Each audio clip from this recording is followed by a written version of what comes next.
so complicated when it hurts.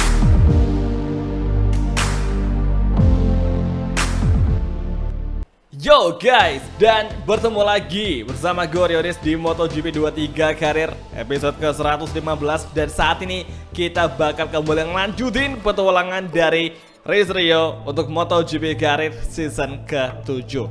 Oke, sekarang kita bakal menuju ke seri 8 di GP Prancis. Dan kita memiliki misi baru, yaitu mengalahkan Brad Binder sebagai pimpinan pengembang cuy, untuk motor RC16. Karena bang, KTM sama Gas itu menggunakan motor yang sama dengan basic RC16. Nah, kita hari ini bakal balapan di Le Mans di round kelima. Dan dengan hasil kemarin di GP Race, kita meraih podium 3. Itu ngebikin sedikit rasa optimis dan bisa kembali ngeraih podium di GP Le Mans kali ini. Oke, di klasemen kita masih berada di posisi kedua, tepat di bawah dari Enea Bastian ini. Tapi ancaman datang dari Francesco Bagnaia, yang beberapa race terakhir dia sangat-sangat tampil mendominasi. Apalagi kemarin, dan gue rasa di race GP Le Mans pun gue rasa ada potensi bahwa Pecco Bagnaia akan sangat kencang lagi dibututin sama Enea Bastian ini. Tapi ya, let's see aja apa yang akan terjadi untuk balapan MotoGP Le Mans.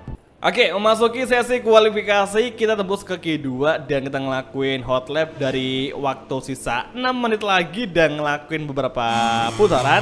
Di putaran pertama kita masih kurang bagus, kemudian lanjut di putaran kedua. Meskipun di sektor 1 gapnya warna merah, tapi ternyata di sektor 2, kemudian sektor ketiga, dan juga lanjut di sektor keempat, kita memiliki gap berwarna kuning. Yang awalnya kita meraih posisi ke-7, tapi ternyata ketika kualifikasi selesai kita tergeser lagi cuy. Dan Marc Marquez start dari grid kedua, luar biasa. Teammate kita lagi-lagi ngeberikan gebrakan. Sementara itu pembalap kita yaitu Race Rio terpaksa start dari urutan ke-12 cuy. Atau dia gagal dan hanya bisa menempati urutan paling terakhir di sesi kualifikasi kedua dengan gap 1,1 dari pole position, yaitu Francesco Bagnaia. Ini gila men, kita pokoknya ini semoga aja kualifikasi hasilnya nggak sama dengan hasil balapan nantinya. Semoga aja lah pokoknya. Oke, langsung aja menuju ke sesi race.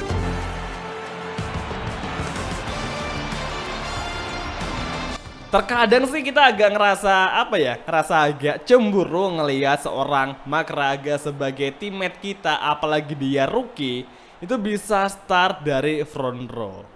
Tapi memang sih guys ya, ini si Marc Marquez datang ke tim ini dalam kondisi RC16 lagi bagus-bagusnya. Pokoknya kayak persaingan pasti muncul aja di barisan depan, meskipun kadang susah buat meraih kemenangan. Tapi untuk podium, gas Federal Oil GP masih cukup menjanjikan ya untuk perebutan podium. Oke, hari ini kita bakal menggunakan kompon ban depan medium. Begitu pula belakang medium juga. Sementara itu untuk Pecco medium sama cuy ya. Jadi kebanyakan para pembalap yang berada di barisan depan itu menggunakan kompon double medium. Oke lah, ini menarik karena hampir semua penggunaan kompon ban memiliki kesetaraan. Kalau gitu langsung saya mulai balapan di MotoGP Le Mans untuk round kelima MotoGP Karir musim ini.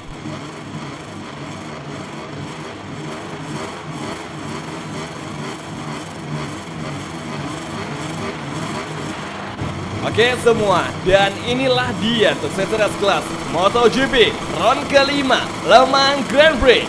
It's on the way, dan langsung saja kita mulai race di MotoGP Prancis menuju tikungan Dunlop Chicane. Kita bakal meraih posisi pertama, dan sepertinya Pecco Bagnaia cukup menjanjikan, dan kini kita berhasil merangsak di barisan ke-10 meskipun kita memiliki satu kali peringatan track limit. Oke, Marco Bezzecchi kita overtake juga. Nyaris mengcollision Alex Marquez. Untung saja kita langsung sigap untuk menghindar. Oke, saat ini Pol Espargaro di depan kita bersama Brad Binder. Gas diwakili oleh Pol Espargaro untuk posisi ke-7. Namun sekarang ini kita akan semakin mengejar Pol Espargaro dan mencoba peruntungan di tikungan di depan. tapi ternyata masih belum bisa untuk mengovertaking Police Spargaro. RHD on atau right high device on, semakin menyusul Police Spargaro. Kita overtaking dari outside line, nice sekali, dan Rizrio berhasil masuk di posisi ke-7 di sektor ketiga gear menjelang sektor keempat di lap pertama. Tikungan ke-11, Brad Binder kita tempel lagi. Inilah dia momentum yang kita nanti-nantikan. Perjuangan yang sangat hebat dan mengovertaking KTM Factory, mengambil inside line dari Marc Marquez dan 2 kali overtaking di satu tikungan. Luar biasa, what a race, what a move dari Rizrio. Dan sekarang lap kedua. Perjuangan masih baru dimulai saat ini, masih awal banget, masih panjang perjalanan. Dan chicane, exit corner tikungan keempat, here we go. Maverick Vinales mewakili Aprilia RSGP untuk bisa berada di posisi kelima. Posisi 4 cuy. Dan sekarang kita akan menempel laju Maverick Vinales dan bersiap-siap mengumpulkan tenaga untuk bisa melakukan aksi overtaking kepada Maverick Vinales di lap kedua saat ini. Apakah di lap 8 kita bisa ngelakuin manuver overtaking dari inside line? Langsung saja kita bersiap-siap, tapi sepertinya karena gap terlalu jauh, alhasil kita gagal melakukan aksi overtaking karena terlalu jauh, maka nggak bisa kita maksimalkan seluruh usaha kita. Namun sekarang di tikungan di depan langsung kita let break lagi, mencoba melakukan overtaking, namun Maverick masih sanggup mendefend di inside line sehingga Rizrio gagal mengovertaking. Lap kedua akan segera berakhir. Tidak mengapa kita gagal mengovertaking Maverick, toh masih ada lap ketiga, 4, 5, 6, 7 yang bisa kita maksimalkan. Tapi yang paling penting kita harus bisa ngelakuin overtaking untuk bisa masuk di podium ketiga. Oke, last corner dan saatnya kita bersiap-siap untuk lap ketiga melakukan aksi overtake lagi kepada Maverick Vinales, tepatnya di Danab Chicane. Sesaat lagi kita mencoba masuk overtaking dan mengambil inside, bisakah kita overtaking Maverick, dan yes, namun Maverick melebar. Langsung kita overtake kembali di exit corner, hingga sekarang kita ambil dari outside line. Entry corner, nyaris saja bertabrakan dengan Maverick Vinales, dan kini akhirnya Maverick kembali melawan, dan kini Rizrio harus bersabar lagi. Tuh kan, gak semudah itu melakukan overtaking untuk Maverick Vinales. Dia tuh kayak perlawanannya benar-benar sengit sekali cuy. Tapi kini kita berhasil ngelakuin manuver lagi dan nice sekali, cantik banget. Overtaking klasik cuy, overtake klasik dari Rizrio kepada si Maverick Vinales, yang akhirnya sekarang ini kita berhasil menempati podium keempat. Akhirnya setelah sekian lama kita ngelakuin beberapa keserangan pada si Maverick Vinales, kita agak sedikit susah kan, karena emang nggak semudah itu ngelakuin overtaking kepada bintang MotoGP. Tapi ya untung saja di tikungan tadi kita bisa ngelakuin block pass dan mengovertaking seorang Maverick Vinales. Apakah di lap keempat selanjutnya McGregor bisa kita susul? Let's see aja guys. Pokoknya kita harus tetap berusaha keras memaksimalkan potensi dari gas-gas RC16. Kalau sekarang sih gapnya masih lumayan jauh ya untuk kita kepada McGregor. Tapi gue rasa dengan kita sembari ngelakuin beberapa kali putaran, gue rasa kita bakal semakin ngedeketin gap dengan McGregor. Tenang aja, masih ada lap keempat bagian akhir, lap kelima full, 6 dan juga ke-7. Gue sih yakin sih bisa menyusul si McGregor, karena gue rasa ini beberapa lurusan. Entah kenapa setelah kita ngelakuin tes pertengahan musim kemarin di HRS itu, gue rasa motor kita makin enak banget cuy. Ya meskipun update di bagian sasis, tapi itu cukup bagus untuk menyetarakan performa kita di tiap-tiap sektor, dari akselerasi, top speed, kestabilan, kelincahan. Itu semua hampir perfeksi. Tinggal kitanya aja gimana cara ngebawa R19 agar lebih powerful lagi. Kalau kita udah bisa di podium ya udah lumayan banget cuy. Ini entah kenapa ya, Ducati itu di musim ini kayak luar biasa OP banget. Susah banget buat kita susul cuy.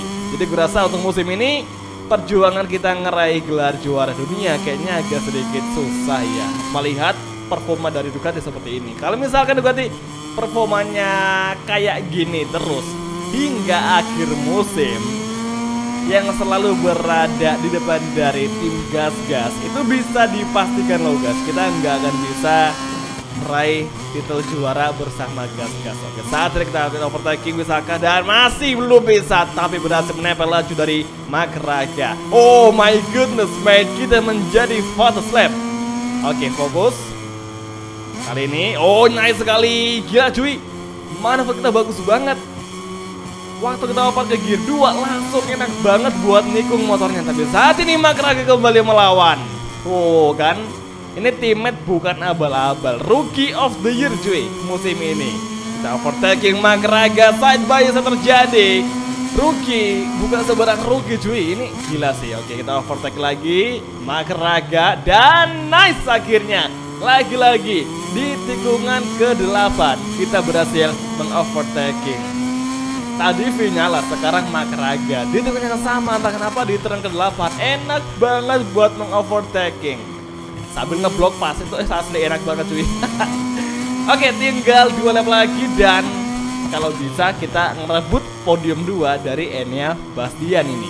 Untuk sekarang gap kita kepada Enea Bastian ini terpaut 1 detik lebih cuy. Nah, jadi ada gap 1 detik lebih dan gue rasa di beberapa lap ke depan kita bakal usahain bisa ngedeketin atau ngepangkas gap dengan Enea Bastian ini. Oke, lap ke-6 kita masuki. Here we go. Masih ada kesempatan yang tidak boleh kita sia-siakan. Memasuki Dunlop Chicane, sektor paling tricky di sirkuit Le Mans. Nice sekali, dapetin apex-nya, kemudian gas full, oper ke ketiga, stay in the line. Oke, entry corner. Come on guys, come on. Kita harus bisa ngedapetin gap dengan Enea Bastian ini sebelum lap terakhir. Agar apa? Agar bisa melakukan aksi overtaking dan menempati posisi kedua atau podium kedua untuk race kali ini.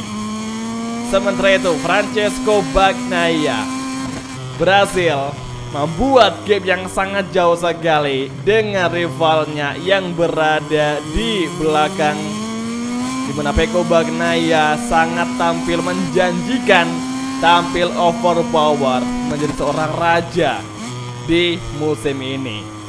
Kurasa gelar juara dan kemarin Pecco Bagnaia di musim ke-6 itu menambah semangatnya cuy, menambah semangat dan memberikan dia ekstra kerja keras agar bisa mempertahankan gelarnya di musim ke-7. Tapi jujur ya, di selama 5 musim ini gua akuin Pecco Bagnaia itu susah banget kita kejar. Andai pun bisa, palingan Pecco karena keracu. Jadi itu doang. Kayak kemarin di GP Austin, Pecco kan berhasil meraih posisi yang bagus juga di podium. Oke, menuju turn 1 Dunlop Chicane. Saatnya bersiap-siap. Last lap battle melawan Enea Bastian ini. Apakah Federal Oil Gas GP mampu memburu Enea Bastian ini di sisa race MotoGP Le Mans dan di tikungan ke-5, tikungan ke-6, entry corner. Stay in the line. Cuaca semakin mendung, semoga sejangga hujan dan sekarang menuju turn ke-7. Kita early braking kembali. Gear 2 kita masuki dan kini exit corner menuju turn ke-8. RHD on.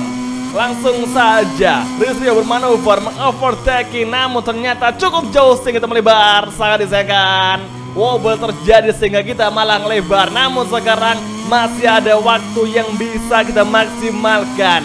2 sektor tersisa MotoGP Le Mans, entry corner. Langsung saja di last chicane kita manuver mengovertaking Enea dan akhirnya dari outside line gas masuk mengovertaking Enea Bastian ini Ducati Rider. Dan saat ini 2 tikungan lagi, Enea masih menempel, masih rapat, masih ketat. Bisakah Rizrio bertahan di posisi kedua hingga kini di last corner MotoGP Le Mans? Finally Rizrio mampu bertahan dan mendapatkan podium 2 dari Enea Bastian ini. Manuver di last sector, turn 9, turn ke-10 luar biasa sekali.